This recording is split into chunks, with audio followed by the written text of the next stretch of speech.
whispering storyteller here, and I hope you are well.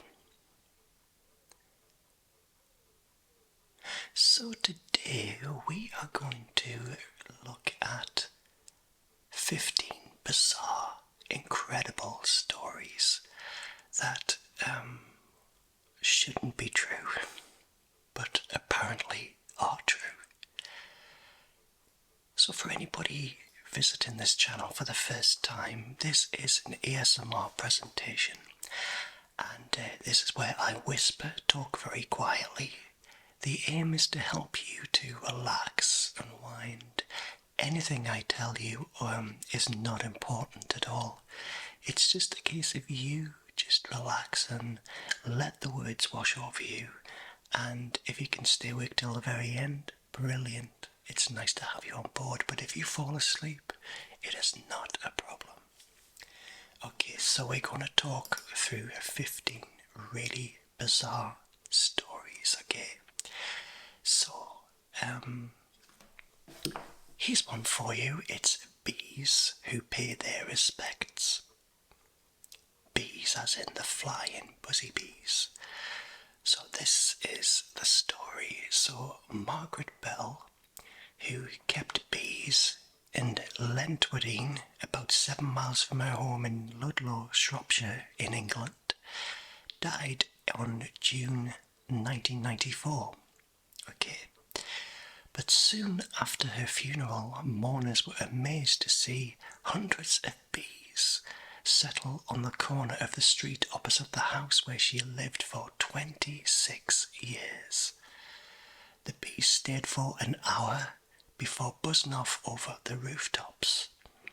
The local press did run a photograph of the bees hanging on the wall in a cluster. How strange is that story? So bees do feel a sense of loss and grief as well. Isn't that amazing? Okay, for this one, did you know that on December the 11th, 2002, 2 motorists called police after seeing a car veer off the A3 trunk road with headlights blazing in Burpham in Surrey, England again? A thorough search uncovered a car concealed in dense undergrowth and a long dead driver nearby. So it turns out the crash had actually happened 5 months earlier, when the driver, Christopher Chandler, had been reported missing by his brother. Wow, so the guy saw the car come off the road, reported it, but it had been there for 5 months. That is really strange, isn't it? Got another one for you now. This one here is called the enigmatic earth divot. Okay, the enigmatic earth divot. Bit of a mouthful there, isn't it? So an irregular shaped hole about 10 foot by 7 foot with 2 foot vertical sides was found on a remote farm near Grand Coulee, Washington State in October 1984. It had not been there a month earlier, so dribblings of earth and stones led to a 3-ton grass-covered earth divot 75 feet away. It was almost as if the divot had been removed with a gigantic cookie cutter, except the roots dangled intact from the vertical side of the hold and slab. There were no clues, such as vehicle tracks, and an earthquake was thought to be very unlikely. I don't know what I make of that one. It's a little bit strange, isn't it? What did you think? The next story is called Balloon Buddies. Balloon Buddies. You ready for this one? So, a girl named Laura Buxton released a helium-filled balloon during celebrations for her grandparents' gold wedding anniversary in Staffordshire in June 2001. Another story from England.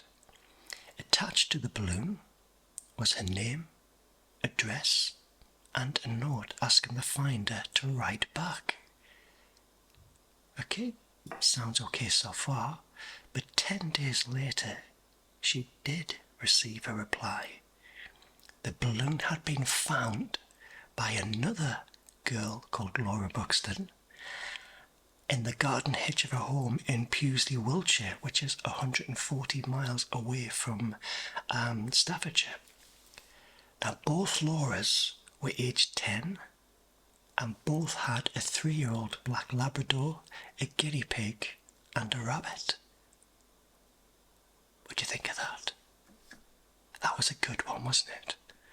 Yeah, I like that one, but it seems unlikely. What, did that really happen? I guess we'll never know. Okay, here's another one, and this one is called Hum Misty for Me. Hum Misty for Me. It's a bit of a play on the old Clint Eastwood film, Play Misty for Me, maybe? Okay, let's see what this one's all about. Okay, so a noise like an amplifier feedback had been heard for 3 years coming from the right ear of a Welsh pony called Misty, according to the veterinary record in April 1995. Okay, so we've got a Welsh pony who has got amplifier feedback coming from the right ear of this animal. It varied in intensity but stayed at a constant pitch of 7 kHz. Hearing a buzzing in one ear is called subjective tinnitus. Subjective tinnitus, and it's much rarer when others can actually also hear the noise. This is called objective tinnitus. Objective tinnitus. And the cause is still largely a matter of debate.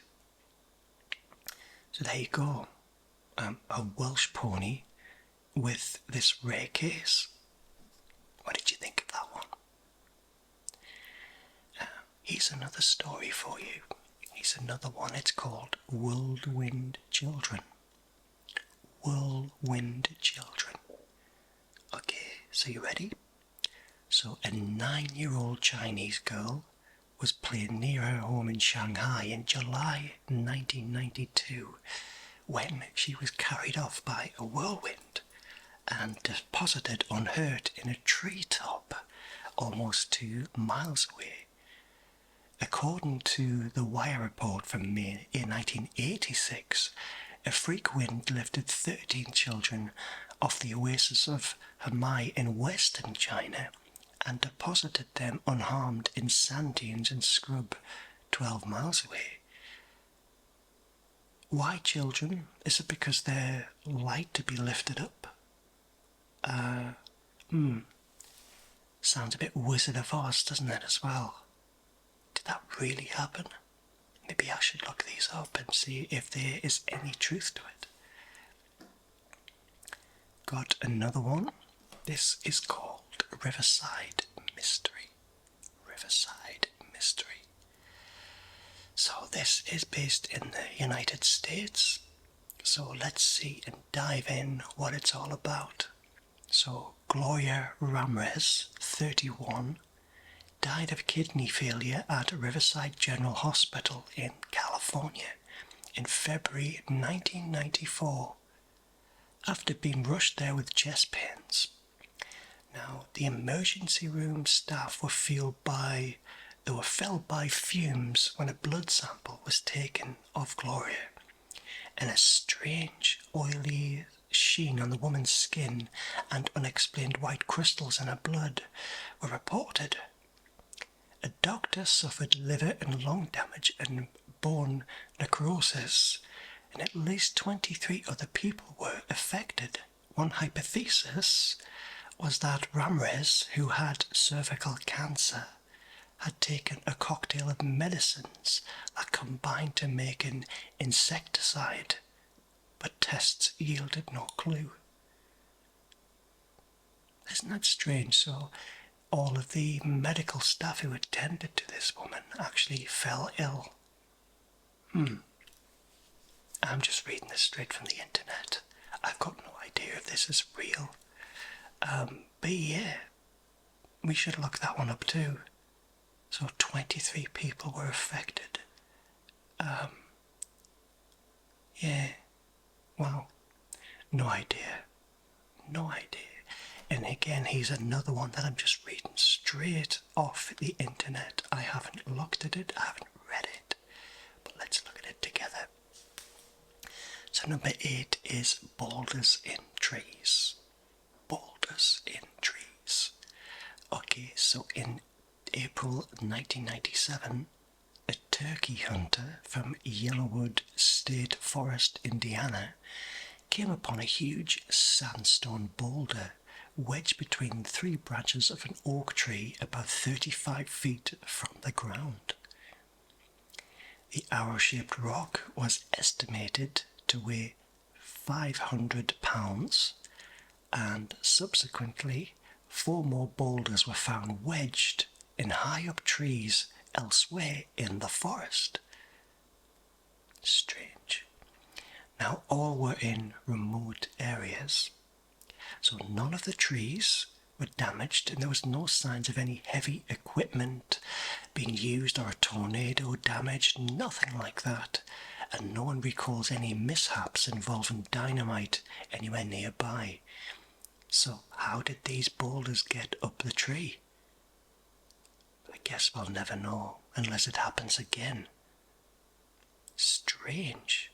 Maybe some of you live in these areas. Maybe you could shed some light on some of these strange but true stories or news reports. Okay, so if anybody in Indiana is out there, do let us know if this happened. Here's another one. So number 7, we have helpful voices. Helpful voices, okay? So here's the story. So while on holiday, a woman referred to by the British Medical Journal in 1997 as AB heard 2 voices in her head telling her to return home immediately. Telling her to go back home immediately. Right, okay. Back in London, the voices gave her an address that turned out to be a hospital's brain scan department. The voices asked her to ask for a scan as she had a brain tumour and her brain stem was inflamed. Although she had no symptoms, a scan was eventually arranged. They probably would have told her to go away at first, so I'm glad that she eventually got a brain scan. And it turns out that she indeed did have a tumour. And after an operation, AB heard the voices again. And the voices said, "We are pleased to have helped you." They said goodbye, and AB made a full recovery. What do you make of that story? How strange. Some of these read a little bit far-fetched, don't they? But that's good to have that debate if we think there is some truth in any of this or not. Okay, at number 6 is a story called La Mancha Negra. La Mancha Negra. Okay, let's dive in. A hazard unique to the Venezuelan highways is a slippery goo called La Mancha Negra, also known as the black stain. It's more of a sludge with a consistency of chewing gum. Although the government has spent millions of dollars in research, nobody knows what the goo is, where it comes from, and how to get rid of it. It first appeared, apparently, in 1987 on the road of the Caracas to the airport, covering 50 yards, and spread every year. By 1992, it was a major road hazard all around the capital and has claimed 1,800 motorists who have died losing control when driving over this slippy substance, and the problem remains to this day. Has anybody heard of this substance, La Mancha Negra? I've not heard of that one. That would be really interesting to kind of look up a little bit more about that, wouldn't it? At number 5 is Postcard Farewell. Postcard farewell. So when Jim Wilson's father died in South Africa in April 1967, both Jim, who was living in England, and his sister Muriel, who was living in Holland, were informed. Muriel contacted her husband, who was on business in Portugal, and he flew to South Africa right away. Changing planes at Las Palmas Airport in the Canary Islands, he bought a postcard showing holidaymakers at Margate Beach in Natal, South Africa, and sent it to Muriel. It was she who noticed that the photograph showed her father walking on the beach. Just rereading that, where's the spookiness? Okay, so he had died, and the postcard that he bought showed an image of her father walking on the beach. That could be coincidental, but very spooky, don't you think? Right, let's go to number 4. Number 4 is Note Case from the Sky. So in October 1975, Miss Lynn Connolly was hanging clothes in a garden in Hull when she felt a sharp tag on the top of her head, and it was caused by a small silver note case which was 63mm by 36.5mm, hinged and containing a small used notepad with 13 sheets left. It was marked with the initials CE, C8, TB or JB, and Klaipeda, a Lithuanian seaport. Nobody claimed it at the police station, so it was returned to Mrs. Connolly, and it seems likely that it fell only a short distance. But from where? If it dropped out of a plane, it would have given more than a tap. Could it have been in a tree, maybe? It doesn't actually say whether there was a tree nearby, that it could have been nestled in the branches kind of thing. How strange. I love these strange stories. So good. Okay, number 3 is Fiery Persecution.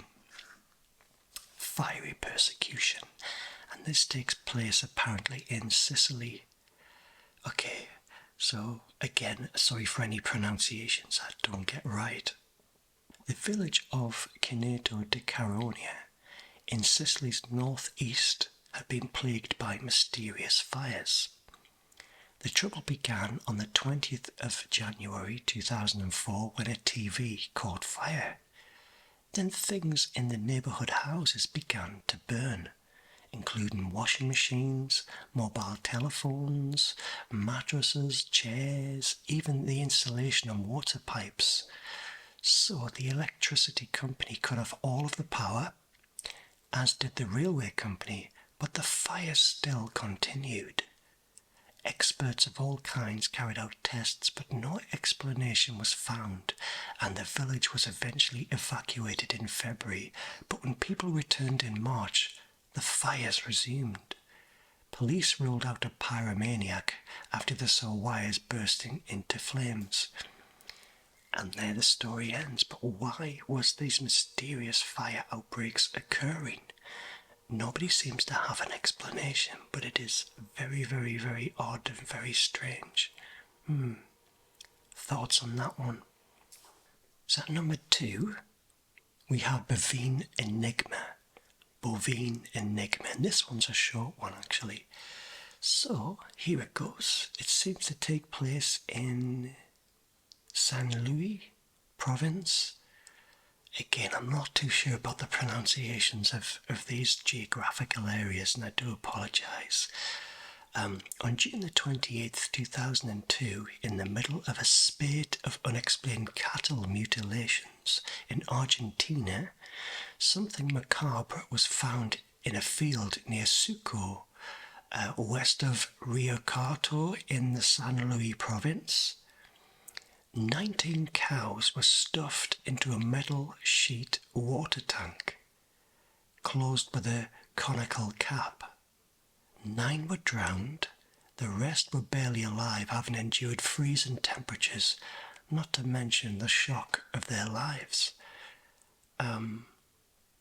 Wow, so these cattle, 19 cattle, had been stuffed into a sheet metal water tank and closed. 9 were drowned. Yeah, what do you make of that one? I can't really work out what's happened there. Wow. Any thoughts on that one? And then we come to number 1.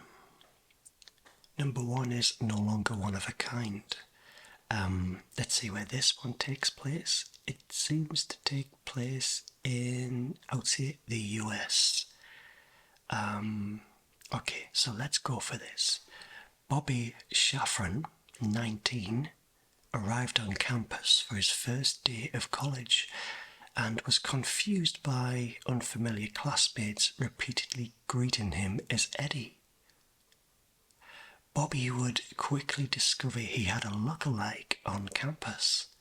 In fact, fellow freshman Eddie Garland was a dead ringer for Bobby. Some might even say it was his twin. Or as they soon would discover, a triplet. So David Kelman contacted Bobby and Eddie when their photograph had been published in the local paper, as he too bore an uncanny resemblance. The trio learned that they were triplets separated at birth, each adopted by families of varying economic levels as part of a larger psychological study. Focusing on the nature-nurture argument, the trio were deliberately placed into different socio-economic families to see how they'd grow up. That one is fascinating. So they only got together by chance, being in the same place at the same time.